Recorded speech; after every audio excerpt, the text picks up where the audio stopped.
natin yung mga aksidente or any something. So ngayon, pag sinabing ganito, ibig sabihin may hazard yan o may lubak, bato, iiwasan natin yan. So magsisimula sa yan, sa spearhead. Maunang spearhead magasilas. Kung nakikita nyo sa sa unahan pa lang, huwag nyo na kayo magsaside. Hintayin nyo ang harap nyo na mag-side. Pero magsaside kayo, dapat sa mismong hazard na. Ganun din sa kabila. Pag dalawang paa, ibig sabihin, same hazard. Kaliwa kanan, may hazard.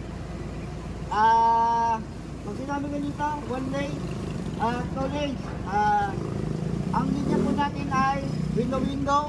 Dito nga, halimbawa, dito yung sa harap mo, dito ka, sa likod mo, dito. Huwag kayong tutumbo kasi in case na mag-frame ang harap nyo, hindi nyo masalpok.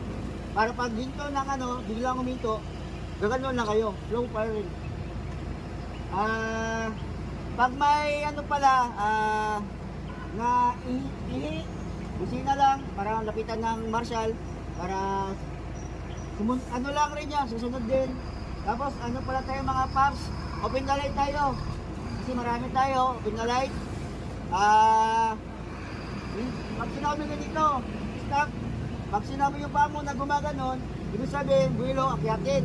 Pag sinabing ganito, ibig sabihin madulas ang daan. Pag sinabing ganito, slow down. Babagal tayo. So, yun, may nakalimutan pa ba ako sa si... Order, ayun o.